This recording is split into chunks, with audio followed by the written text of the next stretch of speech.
Ladies and gentlemen, tonight we delve deep into the cavernous vaults of capitalism, where gold talks, paper whispers, and where the currency is power. We'll be unearthing the titanic tales from the House of Morgan, an American Banking Dynasty, and the Rise of Modern Finance by Ron Chernow. So buckle up your suspenders, straighten up your cufflinks, and let's set off on this financial odyssey. Insight numero uno. In banks we trust, all others pay cash. You see, folks, the Morgans weren't just bankers. They were the Olympus of finance where monetary gods resided.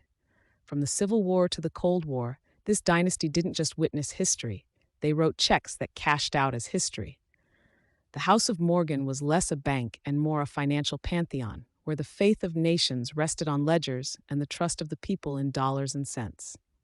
Insight 2, the Father, the Son, and the Holy Debt. J. Pierpont Morgan, the founding father, governed Wall Street with an iron fist in a velvet glove lined with greenbacks.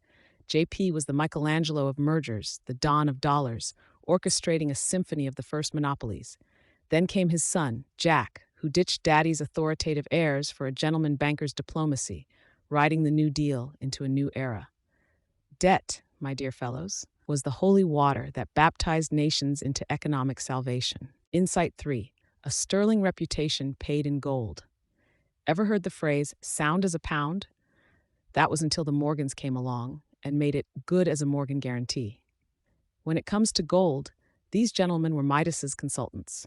The House of Morgan underwrote entire nations into solvency, turned the lights on in 1895 by refilling America's depleted gold reserves, and had enough clout to tell kings and presidents, sorry chaps, that's just not gold standard. Insight 4. Such bonds we have that are not servile bonds. War bonds, peace bonds, any bond you fancy, except James Bond. He wasn't liquid enough for the Morgans. These bondsmen scripted global economies with the ink of interest rates, and if World War debts were a poker game, House Morgan was both the dealer and the house, holding all the aces and pocketing the chips. Insight 5. When the going gets tough, the tough get bailing. The Great Depression wasn't just an economic downturn. It was the ultimate stress test of Morgan's mettle. While other banks crumbled into financial dust, the house stood firm, steering through the economic storm with the resilience of a financial fortress. This wasn't just about weathering the storm. It was about being the lighthouse for a nation lost at an economic sea. Insight 6. The Glass-Steagall Waltz. The Glass-Steagall Act of 1933 played a waltz that split the ballroom in twain. Commercial banking took one side, investment banking the other, and there was the House of Morgan, a treasury ball debutante forced into 2 dates for the night. J.P. Morgan & Co. kept the old money charm, while Morgan Stanley waltzed into the future with stocks in its pocket and securities on its mind. Insight 7. On the money, inflation, deflation, and stag. Ah, the romance of economics. Inflation, deflation, stagflation. The Morgans had courtships with them all. They tamed inflation with the leash of interest rates and flirted with deflation by unfurling the liquidity fan. Stagflation was that tough-to-get partner, but Morgan tabled the dance of financial policy to keep the economy gyrating to the market's rhythm. Insight 8. Pecuniary war paint and guerrilla finance. Cold War wasn't just about who had the bigger bomb, it was also who had the thicker wallet. The House of Morgan painted their dollars in patriotic colors, financing America's economic armory against the red tide of communism. They weren't just bankers. They were financial guerrilla fighters, whispering the capitalist creed behind enemy lines. Insight 9. Too big to fail, or just too big to tail. The Morgan lineage gave us an idiom, too big to fail. Like financial whales, their sheer economic mass prevented them from succumbing to the gravitational pull of bankruptcy. Their fortunes were so intertwined with the nation's fate that their downfall would have meant an economic apocalypse.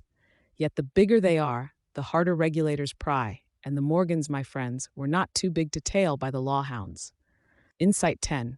Legacy's legerdemain, the prestige of the Morgans. Finally, prestidigitation isn't confined to the glitzy corridors of Vegas magic shows. It's also at the heart of the Morgan legacy. They turned paper into profit, crisis into opportunity, and weaved intricate networks of influence that dictated policy, shaped governments, and fashioned a new financial order. The Morgans folks didn't just play the game. They were the game, the house rules, the dealer's hand. Now that we've closed the tome on this epic saga, remember this. The story of the House of Morgan isn't just about wealth accumulation. It's a narrative of American growth, power dynamics, and innovation in the face of adversity. It's a chronicle that tells us that financial institutions aren't just soulless money mills. They can be custodians of progress, architects of destiny, and sometimes, for better or worse, the very pillars upon which the fortunes of whole societies lean. So the next time you're passing by a grand old banking edifice, or even when you're counting your pennies for a rainy day, ponder on the tale of the House of Morgan. Who knows? Within your vault or under your mattress, there might just be a dynasty in the making. Because, dear friends, as the Morgans showed us, it's not just about having capital, it's about capitalizing on what you have. Thank you, and may your financial forecast be ever in your favor.